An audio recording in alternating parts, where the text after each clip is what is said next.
Baik, baik, maju baik. Oh iya, oh iya. Sama-sama. Itu baik. Taruh sama. Kul. Iya, gua bola dulu. Sama anjir. Skill. Woi, dengerin dulu. Ini. Woi, dengerin dulu deh. Apaan? Apaan? Enggak, gue kepikiran penggunaan internet di hidup kita tuh. Ya juga ya bro, coba dulu pikir kita tiap hari hidup tanpa sadar berdampingan dengan internet ya kan. Benar. Cuma tidur, Iya. buka HP, cek notif, scroll sosmed, scroll video-video, terus YouTubean juga, dan kerja pun pakai internet ya kan. Iya, WFH tuh, modal HP sama laptop aja bisa kerja dari rumah. benar tuh. Cuman gue juga sadar nih kalau internet tuh kadang bikin kita kelupaan juga sih, saat bikin kayak hidup kita nggak seimbang aja gitu, Lupa waktu. lupa kehidupan nyata juga kan. Gitu aja sih gue juga pikirnya. Tapi gue mau nanya nih sama lu semua, gimana cara kita tetap sehat secara mental dan fisik untuk penggunaan internet di tengah kehidupan online? Menurut lu semua gimana?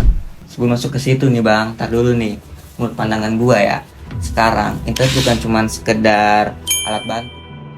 Tapi udah kayak gaya hidup. Hampir setiap aktivitas, dari belajar, hiburan, komunikasi, semuanya udah terhubung secara online. Rata-rata nih ya, orang Indonesia bisa ngabisin waktu lebih dari 6 jam. Dan itu udah meningkat tiap tahun. Nah masalahnya nih, lu pada ngerasain gak sih? Sekarang kita udah kayak mata gampang kering, terus pegel-pegel dan gangguan tidur. Nah pikiran juga ikut terpengaruh gara-gara itu. Jadi kayak mudah stres, sulit fokus, dan sering merasa semua tanpa alasan. Nah kalau sekarang nih, zaman sekarang mungkin nyebutnya digital fatigue. Digital fatigue, apa ya? Pokoknya itu dah. Itu bisa jadi kelelahan karena dunia digital yang terlalu intens. Kalau lu pernah ngerasain mata perih, kepala pusing, otak, terus leher jadi kaku setelah main HP lama nih ya, tandanya tubuh lu tuh mulai protes. Bukan cuma fisik, pikiran kita juga ikut lelah. Terlalu sering online membuat kita terus menerima informasi tanpa henti. Nah, akibatnya kita itu sulit menerima dengan tenang. Kita sulit tenang, susah tidur, bahkan bisa jadi kita cepat marah. Banyak juga orang yang ngerasa gelisah kalau nggak megang HP. Ya tuh benar. Nah kan, takutnya kita ketinggalan berita lah. Terus takut nggak terupdate lah. Terus takut kehilangan koneksi juga antar sosial. Itu juga sering kita sebut FOMO. FOMO. Ya, FOMO itu fear missing out ya, fear of missing out FOMO ya. lah.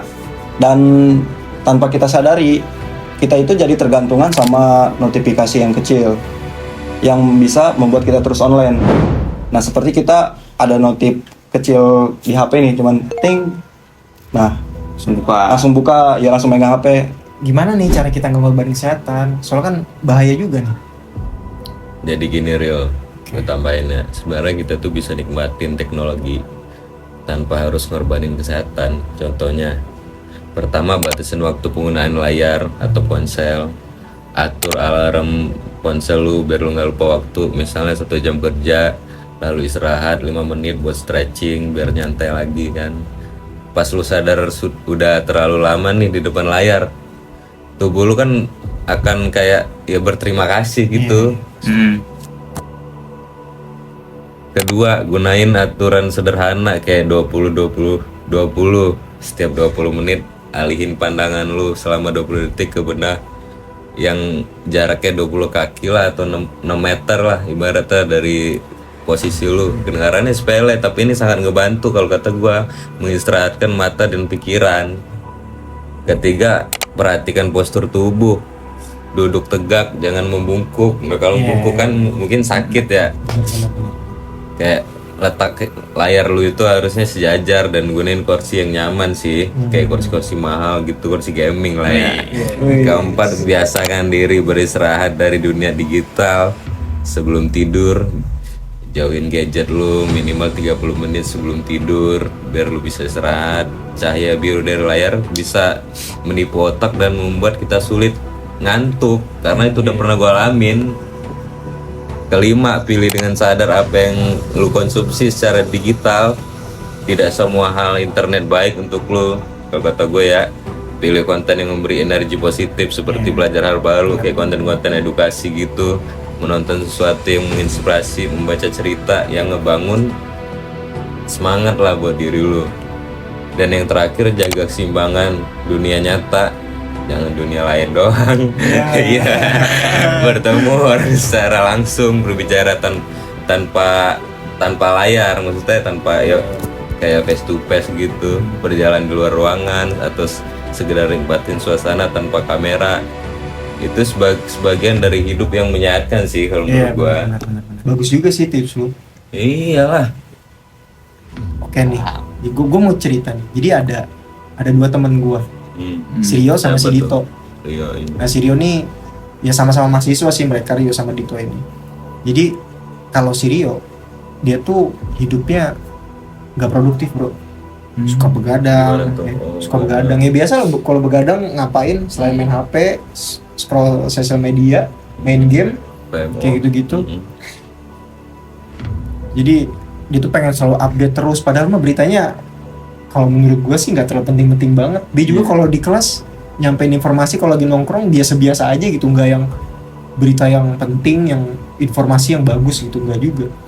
Jadi tuh pas di kelas pagi-paginya dia tuh ngantukan. Lu pasti sering lihat kan orang-orang yang kalau di kelas tuh tidur gitu, mata berat, terus juga pusing, dia suka ngeluh-ngeluh pusing juga. Jadi nggak produktif banget lah. Nah kalau misalkan si Dito, nah ini berbanding terbalik. Jadi kalau si Dito nih dia hidupnya sehat banget. Jadi dia diatur waktu ngelihat layarnya. Jadi kayak cuman misalkan itu sih pribadi masing-masing yang mau ngatur, tapi alangkah lebih baik kalau diatur tuh kayak 4 jam sehari untuk ngatur layar. Terus nonton juga yang produktif. Scroll sosmed juga nggak ada masalah, mau berita itu gak penting juga ada masalah, tapi ingat waktu benar, ingat waktu itu. Jadi kalau misalkan udah malam dia baca buku, bukan kayak kita ya, kayak scroll sosial media, dia baca buku gitu. Keren. Iya, terus udah dia habis baca buku, setel alarm buat besok paginya tidur. Jadi nggak baringan sambil main HP kayak gitu. Seimbang lah ya. Iya, seimbang hidupnya. Produktif banget ya hidupnya. Jadi pas pagi-paginya bangun dia seger, Iya sih. santai, Rasa, ya. tenang gitu. Fresh. Jadi nggak pusing gitu. Bener.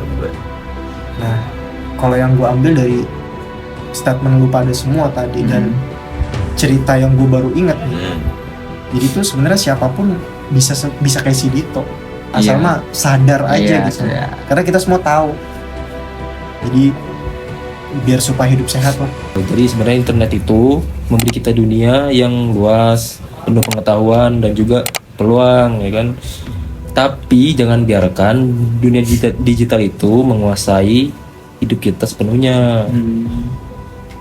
Kita juga tetap bisa produktif, tetap terhubung satu sama lain, dan tetap bahagia juga. Asalkan ya kita tahu kapan harus berhenti dan istirahat gitu. Jadiin teknologi ini sebagai alat bantu, bukan pengendali hidup kita. Bener. Ya kan? Nikmati momen yang ada bersama orang di sekitar, teman, keluarga gitu. Iya bener tuh, gue setuju sih. Dengarkan tubuhmu. Kalau capek jangan dipaksa, istirahat. Ayo sama-sama kita ubah gaya hidup digital sehat supaya seimbang dan sadar diri. Dunia maya boleh luas, tetapi kebahagiaan sejati selalu ada di dunia nyata. Kalau bosan, lepas sebentar dari layar HP dan hirup udara segar.